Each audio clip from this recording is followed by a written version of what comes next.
Assalamualaikum warahmatullahi wabarakatuh. Kembali lagi di channel kami, di channel Jejak Sedulur TV, channel kami yang sederhana ini. Kali ini kita akan membahas karomah Syekh Muhammad Sholeh dan perjalanan semasa menyiarkan agama Islam di Banten. Sebelum kita membahas karomah dan sejarahnya, jangan lupa tekan tombol subscribe karena subscribe itu gratis.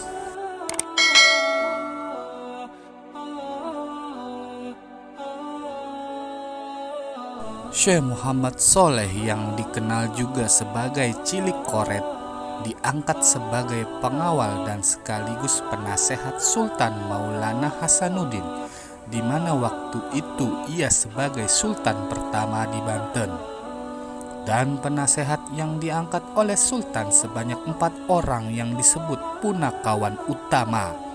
4 pengawal Sultan tersebut adalah Cili Mandira dimakamkan di Kampung Panyunan, Cili Glebeg dimakamkan di seberang Karangantu, Cili Koret dimakamkan di Gunung Santri yaitu Syekh Muhammad Sholeh, dan Cili Wulung dimakamkan di Kresek, Tangerang.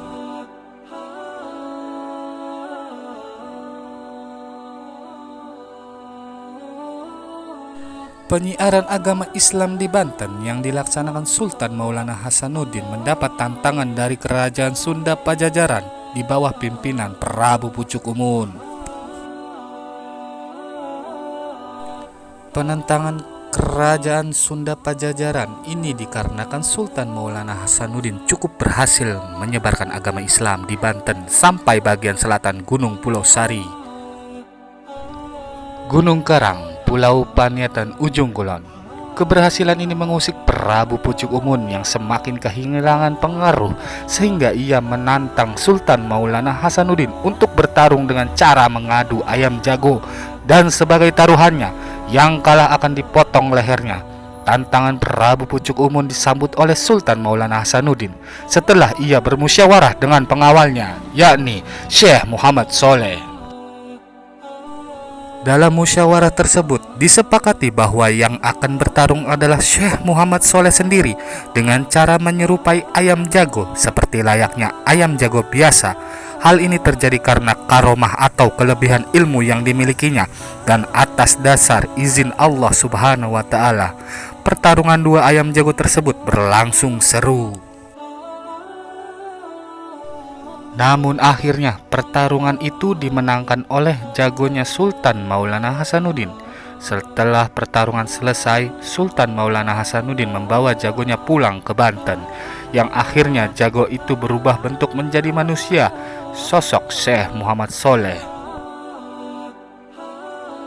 Akibat kekalahan yang dialami oleh Prabu Pucuk Umun dalam pertandingan adu jago, ia tidak tinggal diam untuk menyerah. Namun tetap ia mengambil langkah berikutnya, sehingga ia menyatakan perang. Pernyataan perang ini pun ditanggapi oleh Sultan Maulana Hasanuddin. Memang Prabu Pucuk Umun dasarnya lagi naas. Apapun yang ia lakukan mendapat kegagalan. Kalah dalam pertempuran melawan Sultan Maulana Hasanuddin.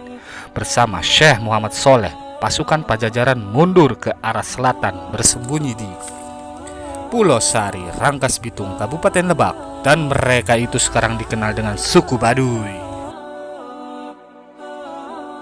Kemenangan dalam pertempuran ini membuat Sultan Maulana Hasanuddin lebih giat menyusun strategi dan program perjuangan untuk menyebarkan agama Islam di Banten. Pusat kegiatan dakwah dan politiknya ditempatkan di Istana Surosowan, sedangkan yang pengawal Syekh Muhammad Sholeh ia pulang ke markasnya Gunung Santri. Kedatangan Syekh Muhammad Sholeh ke Gunung Santri ini mengemban tugas sebagai mubalik untuk menyebarluaskan ajaran agama Islam di sekitarnya.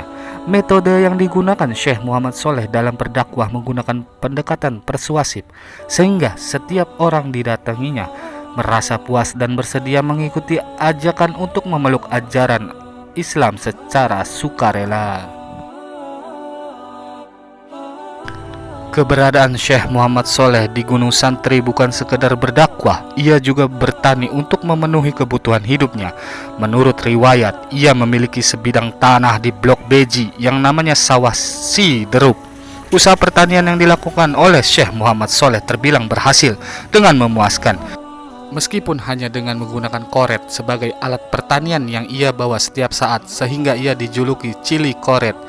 Ajaran penting yang ditradisikan Syekh Muhammad Sholeh kepada para santri dan masyarakat sekitarnya dalam hal bercocok tanam.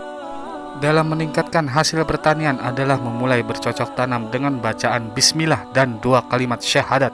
Selain itu, ajaran yang ditekankan oleh Syekh Muhammad Sholeh kepada para santri dan masyarakat di sekitarnya adalah sikap kejujuran.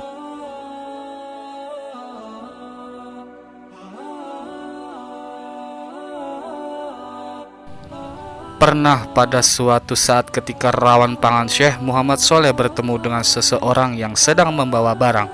Orang itu disapa oleh Syekh Muhammad Sholeh dengan ucapan, "Wahai kisanat, apa yang kau bawa?"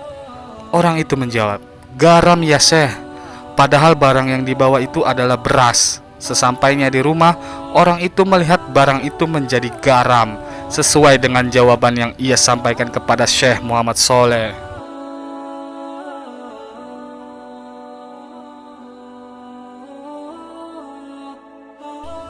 Kemudian orang itu kembali menemui Syekh Muhammad Sholeh untuk mengadukan kejadian tadi sambil meminta maaf atas kebohongannya.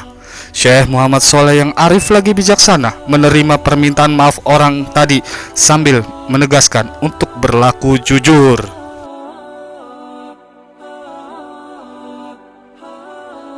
Sampai akhirnya orang itu bersedia untuk masuk Islam dan barang bawaan yang tadi berubah menjadi garam itu kembali ke asalnya, yakni beras.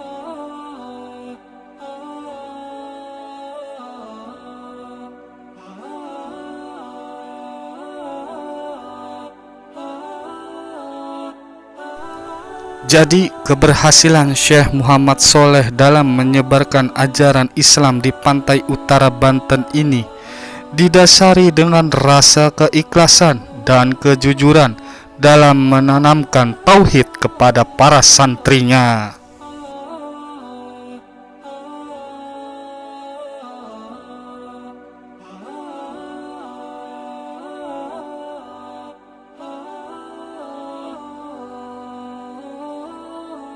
Semua itu patut diteladani oleh kita semua sebagai generasi pewaris dalam menegakkan amar ma'ruf dan nahi mungkar.